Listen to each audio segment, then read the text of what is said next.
Hello world, in this episode we're going to make an ice cube. Very beginning of using Autodesk Inventor, this is like one of the very first things you can do. Pretty much you're just going to draw a square and extrude it. So here we go.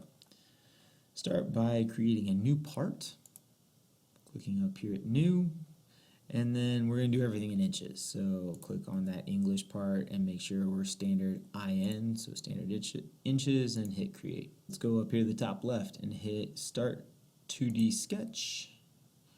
We're going to put it on the XY plane, so I'm just kind of hovering over it, then I'm going to click on that.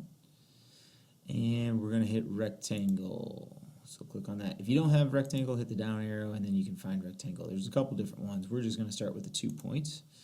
And we're going to start right here at the origin. When you hover over the origin, it turns green, and then I'm just drawing it. Right now, I'm not really caring about dimensions, so we can make it small, we can make it bigger, that's all good. Go ahead and click that one time, and then add some dimensions. So click on dimensions once, and we're going to dimension this one side, and we're going to make it 1 inch. So I just clicked on it, I'm going to type the number 1 using my keyboard, and then hit the green check mark. Alright, so to zoom out, you can hit this right here, the navigation cube, and hit the front. If it's spun on you, that's because you hit a corner, and then we'll just go back to home. Whoops, didn't want to do that. Alright, I'm going to hit front, and that'll line it back up. So to get a square, I could go and I could dimension the top, but what I'm going to do is use this constraint right here, that is our equals constraint. If you're ever wondering what any of the constraints are, you can always just hover over it, leave your mouse there for a sec, it'll show you, it'll tell you.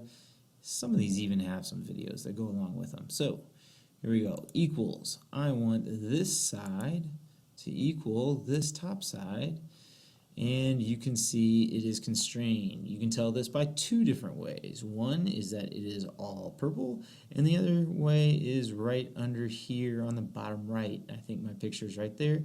It says fully constrained. So when you're doing it, it should say fully constrained before you before you extrude anything. Go ahead and hit finish sketch. Alright, here's a cool trick. This mouse roller, if you zoom in and out by rolling it, that's all cool. Another thing is if you double tap it, boom, it zooms automatically for you. Go ahead and hit extrude.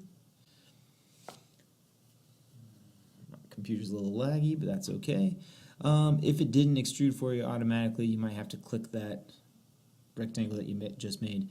I'm going to want this to be 1 inch. I'm going to hit OK. I'm going to double tap that center mouse button just to kind of center it out.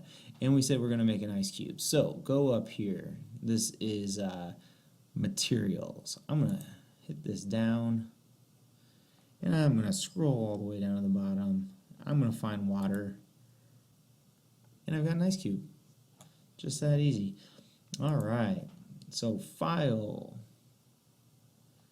Save as.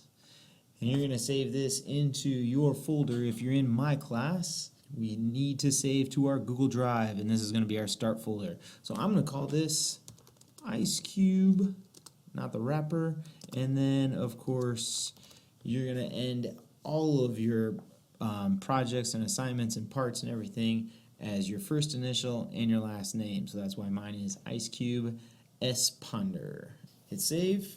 If you ever need any help, my contact information is down below in this video. Thanks for watching.